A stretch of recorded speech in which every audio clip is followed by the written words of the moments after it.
16장 1절부터 11절까지 말씀을 같이 봅니다. 1절입니다. 또 내가 들으니 성전에서 큰 음성이 나서 일곱 천사에게 말하되 너희는 가서 하나님의 진노의 일곱 대접을 땅에 쏟으라 하더라. 첫째 천사가 가서 그 대접을 땅에 쏟음에 짐승의 표를 받은 사람들과 그 우상에게 경배하는 자들에게 악하고 독한 종기가 나더라. 둘째 천사가 그 대접을 바다에 쏟음에 바다가 곧 죽은 자의 피같이 되니 바다 가운데서 모든 생물이 죽더라. 셋째 천사가 그 대접을 강과 물 근원에 쏟음에 피가 되더라. 내가 들으니 물을 차지한 천사가 이르되 전에도 계셨고 지금도 계신 거룩하신 이여 이렇게 심판하시니 의로우시도다. 그들이 성도들과 선지자들의 피를 흘렸으므로 그들에게 피를 마시게 하신 것이 합당하니이다 하더라. 또 내가 들으니 제단이 말하기를 그러하다. 주 하나님 곧 전능하신 이시여 심판하시는 것이 참되시고 의로우시도다 하더라. 8절입니다. 넷째 천사가 그 대접을 해에 쏟음에 해가 권세를 받아 불로 사람들을 태우니 사람들이 크게 태움에 태워진지라. 이 재앙들을 행하는 권세를 가지신 하나님의 이름을 비방하여 또 회개하지 아니하고 주께 영광을 돌리지 아니하더라. 또 다섯째 천사가 그 대접을 짐승의 왕자에 쏟으니 그 나라가 곧 어두워지며 사람들이 아파서 자기 혀를 깨물고 아픈 것과 종기로 말미암아 하늘의 하나님을 비방하고 그들의 행위를 회개하지 아니하더라. 아멘. 오늘은 16장 일곱 대접의 재앙에 대해서 우리가 말씀을 보고자 합니다. 자, 지난 이 시간에 15장에서 하늘의 보좌에서부터 일곱 천사가 일곱 대접을 가지고 나왔죠. 그래서 이제 오늘 1절에 그 성전에서 큰 음성이 다시 났어요. 일곱 천사에게 말하였죠. 1절에 보니까 그 성전에서 난 큰 음성이 이제 천사들에게 너희는 가서 하나님의 진노의 일곱 대접을 땅에 쏟으라 이렇게 명령하고 있어요. 우리는 지난 시간에 15장 1절에 하늘에 크고 이상한 이적을 보았는데 일곱 천사가 일곱 재앙을 가졌다라고 하는 것을 요한이 환상을 통해서 보고 그것을 기록했어요. 근데 거기 보면은 곧 마지막 재앙이라고 했어요. 그래서 하나님의 진노가 이곳으로 맞춰질 것이다. 15장 1절에 그렇게 기록하고 있습니다. 이제 마지막 재앙, 마지막 재앙. 여기 앞에 이미지를 보시면은 일곱 대접의 재앙들이 이렇게 이미지로 표시를 했죠. 지금 일곱 인과 일곱 나팔과 일곱 대접의 재앙들이 계속 순차적으로 일어나고 있죠. 강도가 점점 더 세지고 있어요. 그렇죠? 그래서 일곱이는 예수님께서 마태복음 24장에서 예언하신 말씀이 성취되어지고 그리고 하나님의 택한 백성들을 하나님 어린 양이신 예수께서 직접 인을 띄심으로 이제 예수께서 말씀하신 그 예언의 말씀을 성취해 가는 과정이라고 말씀을 드렸다면은 이제 나팔과 대접의 재앙은 직접적인 피해를 당하는 거죠. 그래서 그 형벌수단이 주님께서 하시는 게 아니라 천사에게 이양이 되었고 이 나팔 소리를 통해서 이러한 지상과 또 바다와 이제 우리가 먹는 샘이라든지 또 민물 강이라든지 이런 거에 대한 피해를 주게 돼 있어요. 근데 지금 보세요. 이제 첫째와 둘째와 이제 셋째 화가 뭐예요? 지금 대적죄. 첫째 화도 무서웠어요. 사람이 마치 정갈에 물린 것처럼 그런 고통 가운데서 5달 동안 환난을 겪는, 죽고 싶어도 죽을 수가 없어요. 너무나 고통스러워서 죽고 싶은데 죽을 수가 없어요. 하나님께서 자기를 돌아오라는 것이죠. 돌아오라. 그것이 첫째 화예요. 그 다음에 둘째 화는 이제 우리가 두 증인이라든지 또는 그 환란을 통과하고 있는 이스라엘 백성들, 그들이 당하는 환란. 근데 그 환란도 힘들었죠. 그 환란을 둘째로 전 3년 반 동안에 일어나는 1260일, 42년. 이제 마지막 진노의 대접이 이 땅에 부어졌어요. 그것이 셋째 화예요. 이 기간을 우리가 후 3년 반이라고 이야기하고 있어요. 이 후 3년 반 동안에는 누가 통치를 해요? 바로 13장에 나왔던 짐승, 바다에서 올라온 짐승이 통치를 하게 되죠. 그래서 첫 번째 대접을 2절에 보니까 첫째 천사가 가서 그 대접을 땅에 쏟음에 짐승의 표를 받은 사람들과 그 우상에게 경배하는 자들에게 악하고 독한 종기가 나더라. 여러분, 첫 번째 천사가 그 금대접을 땅에 쏟았어요. 그랬더니 누가 이제 그 피해를 당해요? 짐승의 표를 받은 사람들. 이 짐승이 누구예요? 후 3년 반 시대에 지구를 통치하는 전 세계 통치 대통령이라고 봐야 되겠죠? 그 짐승의 표를 받은 사람. 13장에서 그 짐승의 우상을 세워놓고 그 짐승에게 경배하라고 하고 또 그 짐승에게 표를 받으라고 그러죠. 그것을 옆에 또 어린 양 같이 생긴 그 두 뿔 난 그러한 땅에서 올라온 짐승이 부추겨요. 그러고 이적을 막 행해요. 13장에서 그러면서 그 짐승을 경배하게끔 하죠. 사람들이 거기에 현혹이 돼요. 그래서 많은 사람들이 이 짐승의 표를 받게 돼요. 왜? 또 살아가려면 그것이 있어야 되니까.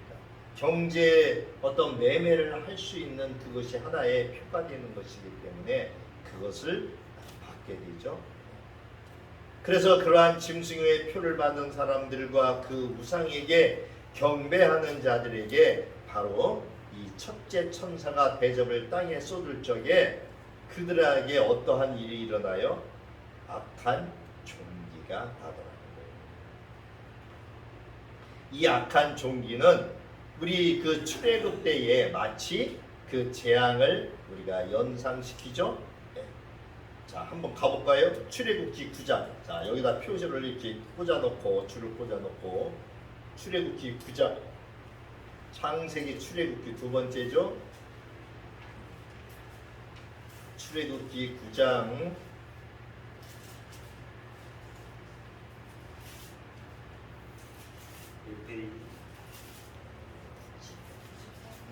94페이지네요.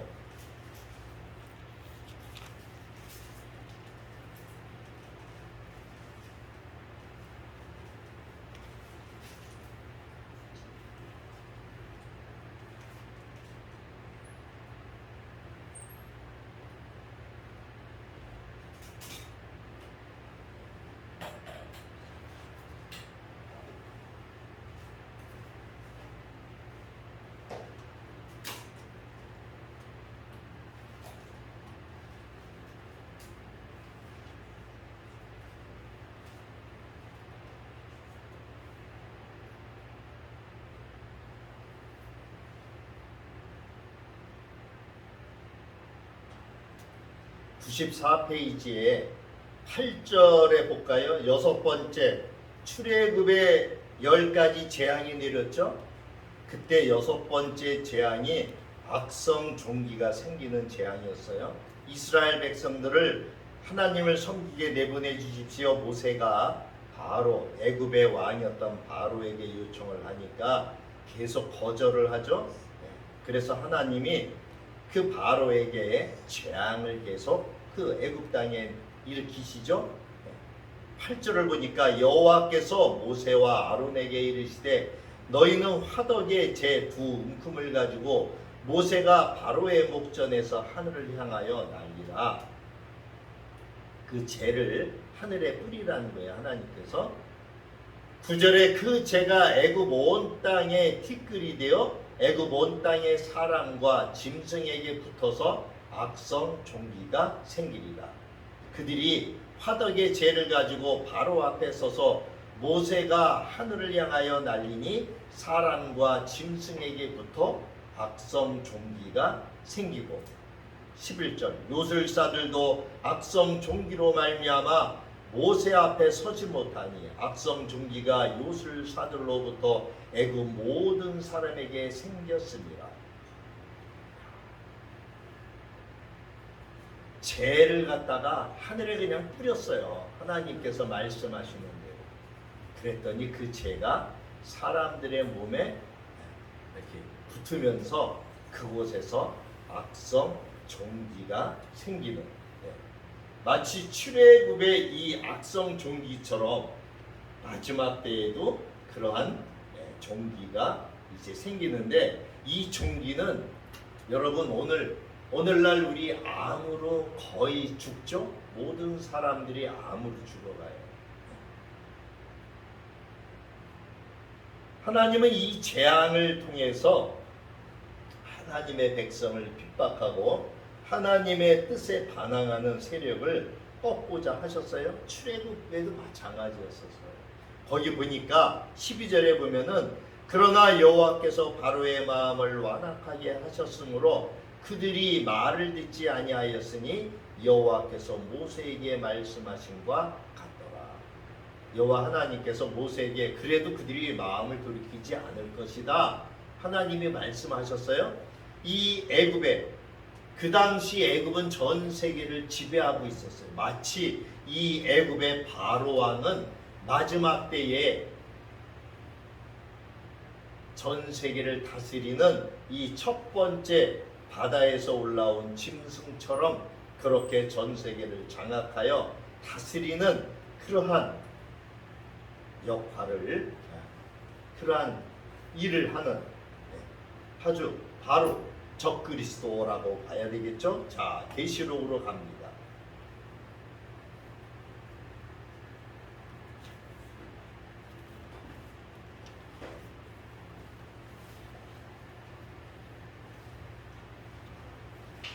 하나님께서 바로 이렇게 하나님의 백성을 핍박하고 하나님의 뜻에 반항하는 세력들을 이제 마지막 때에 그들을 용서하지 않으시죠?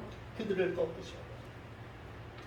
그래서 이 악하고 독한 종기가 나는 재앙을 받은 대상들은 여기 2절의 말씀처럼 짐승의 표를 받은 사람들과 그 우상에게 경배하는 자들이에요. 하나님을 믿는 백성들은 그것이 생겨요, 안 생겨요? 안 생겨요. 마치 애굽에서 고센 땅에 있는 이스라엘 백성들은 이 10가지 재앙을 당하지 않았어요. 고센 땅에 있는 이스라엘 백성들은 누구예요? 하나님을 믿는 백성들이죠. 그러나 그 같은 애굽 땅에서도 고센 땅, 이스라엘 백성들이 있는 고센 땅에만 재앙이 없었지, 나머지 애굽 땅에는 이러한 재앙이 있었어요. 마지막 때에도 이와 같이 적그리스도와 그에게 충성을 맹세한 자들, 자기 영혼을 적그리스도에게 팔아먹은 자들에게만 이 재앙이 부어지는 거예요. 성경에서 종기는 고통의 상징이에요. 신명기라든지 욥기서라든지, 그런데 보면 욥이 기와장으로 이 종기를 긁고 있었다고 했어요. 얼마나 근스럽고 얼마나 고통스러운지. 그곳에서 막 피가 철철 나도 그냥 기와장으로 긁었다고 욥기서에 보면 있어요. 마치 피부암이라든지 또는 문둥병이라든지 구약 시대에 그런 것처럼 고칠 수 없는 병이라고 봐야 되겠죠.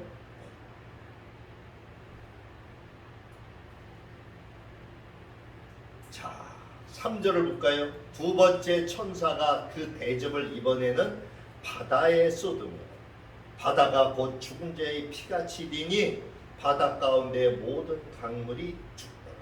자, 하나님이 은혜를 베푸셔서 첫 번째 대접을 땅에 쏟았을 적에 땅에 있는 사람들한테 죽었어요? 안 죽었어요? 안 죽었어요. 안 죽었어요. 그죠? 그들에게 종기만 났어요. 악한 종기, 병만 생긴 거예요. 근데 얼마나 지독한 병인지 고통이 심하죠? 독한 종기라고 했어요. 근데 자, 둘째 천사가 대접을 바다에 쏟으니까 어떻게 됐어요? 바다가 곧 죽은 자의 피같이 되었다고 했어요. 뿐만 아니라 바다에 사는 모든 생물이 죽었다고 했어요. 둘째 대접은 바다에 쏟아졌어요. 이 장면 역시 이스라엘의 그 출애굽 당시에 애굽에 내린 첫 번째 재앙과 같아요. 출애굽기 7장에 나오는데 시간이 오래 가기 때문에 그냥 제가 말씀을 드리겠습니다. 이 첫 번째 재앙은 뭐예요? 모세. 하나님께서 모세에게 그 지팡이를 나일강에다가 담그라 그랬어요. 그랬더니 나일강이 어떻게 됐어요? 다 피로 변해버렸죠. 그래서 피로 변해버려가지고 어떻게 해요? 짐승들이 저기 바다에 저 사는 어류라든지 이런 바다에 사는 짐승들이 다 죽게 되죠. 그러한 재앙. 그래서 이 바다에 사는 생물들이 죽으니까 어떻게 돼요? 물 위에 또 떠오르겠죠. 물 위에 떠오르니까 그곳에서 이제 썩고 악취가 나고.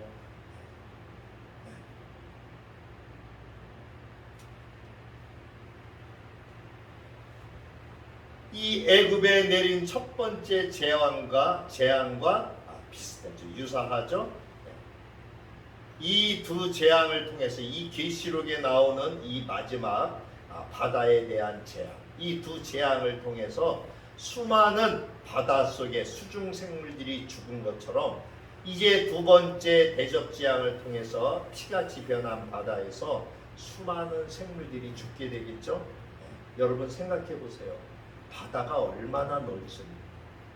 그 바다에 있는 모든 생물들이 살아있는 생물들이 죽는다고 생각을 해요.